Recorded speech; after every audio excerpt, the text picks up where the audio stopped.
Assalamualaikum warahmatullahi wabarakatuh.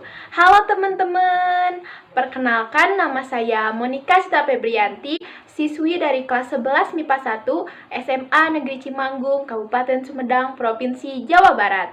Di sini saya akan menjelaskan salah satu dari kelainan sistem gerak, yaitu osteoporosis. Tugas ini diberikan oleh Bapak Ahmad Haryadi Saputro. Selamat menyaksikan. Nah, pada kesempatan kali ini saya akan membahas tentang osteoporosis. Pasti teman-teman tidak asing kan dengan kata osteoporosis? Osteoporosis itu nama lain dari keropos tulang. Kondisi ini disebabkan karena kepadatan tulang semakin berkurang atau tingkat kecepatan rapuhnya tulang lebih cepat daripada pembentukan tulang tersebut. Akibatnya tulang menjadi keropos dan bahkan patah. Nah, untuk gejala osteoporosis biasanya tidak menimbulkan gejala apapun. Namun, kondisi ini baru diketahui saat seseorang mengalami cedera, bahkan sampai patah tulang. Nah, karena berkurangnya kepadatan tulang, sehingga penderita akan mengalami nyeri punggung, mudah patah tulang walaupun terkena benturan yang ringan, postur tubuh yang semakin membungkuk, dan berkurangnya tinggi badan. Oke teman-teman, sekarang kita lanjut ke penyebab dan faktor risiko terjadinya osteoporosis. Nah, apa sih yang menyebabkan terjadinya osteoporosis itu?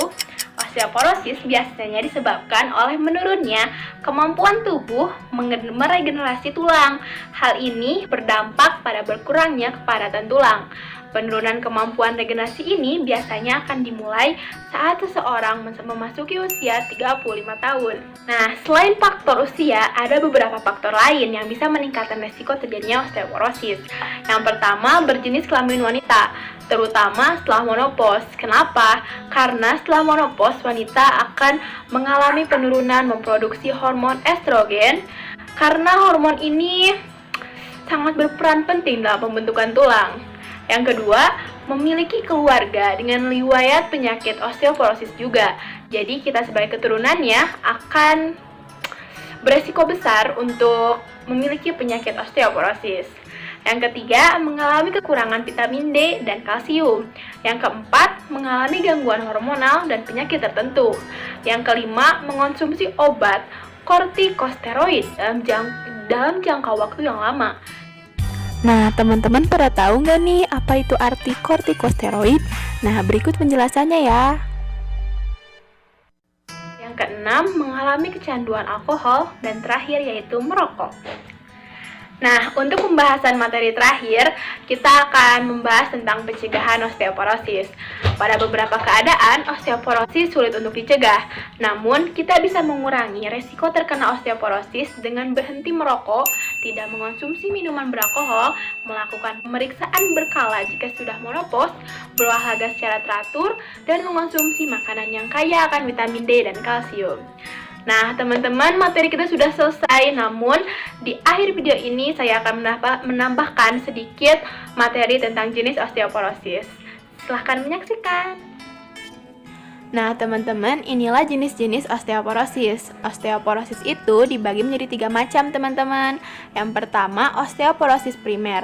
Nah, osteoporosis ini dibagi menjadi 2 lagi, teman-teman, yaitu osteoporosis pasca menopause. Nah, jenis ini osteoporosis yang disebabkan karena kekurangan hormon estrogen. Pada wanita, hormon estrogen akan membantu proses pengangkutan kalsium ke dalam tulang, sehingga akan memperlambat kerapuhan tulang tersebut. Makanya wanita yang kurang memproduksi hormon ini akan semakin cepat mengalami osteoporosis. Nah, biasanya gejala osteoporosis timbul pada wanita yang berusia di antara 51 sampai 75 tahun. Akan tetapi, gejala tersebut akan timbul lebih cepat ataupun lebih lambat. Nah, walaupun begitu, tapi tidak semua wanita memiliki resiko yang sama untuk menderita osteoporosis pasca menopause. Nah, osteoporosis jenis kedua dari osteoporosis primer yaitu osteoporosis senilis. Osteoporosis jenis ini disebabkan oleh berkurangnya jumlah kalsium dalam tubuh yang terkait dengan bertambahnya usia serta ketidakseimbangan antara kecepatan hancurnya matriks tulang dan pembentukan regenerasi sel tulang yang baru. Kata senili sendiri memiliki makna, yakni keadaan yang hanya terjadi pada usia lanjut. Sesuai dengan istilahnya, osteoporosis jenis ini biasanya terjadi pada usia pria di atas 70 tahun. Dalam banyak kasus, penyebab osteoporosis pada pria belum diketahui secara pasti. Namun, ini ada hubungannya dengan hormon testosteron yang turut andil dalam menjaga kesehatan tulang. Tubuh pria tetap memproduksi testosteron sampai usia lanjut. Akan tetapi, risiko osteoporosis tetap ada jika kadar testosteronnya rendah. Nah, jenis kedua dari osteoporosis yaitu osteoporosis sekunder. Osteoporosis jenis ini dialami oleh kurang dari 5% penderita osteoporosis. Kondisi osteoporosis sekunder dapat disebabkan oleh keadaan medis lainnya ataupun obat-obatan.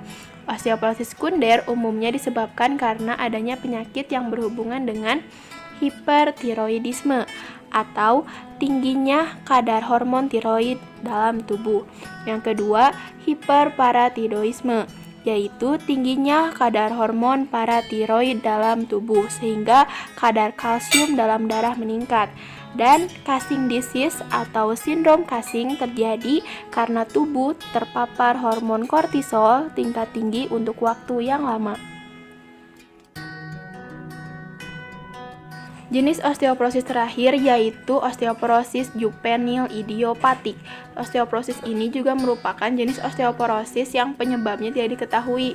Hal ini biasanya terjadi pada anak-anak dan dewasa muda yang memiliki kadar dan fungsi hormon yang normal, kadar vitamin yang normal, dan tidak memiliki penyebab yang jelas dari rapuhnya tulang. Oke teman-teman, mungkin sekian materi yang dapat saya jelaskan.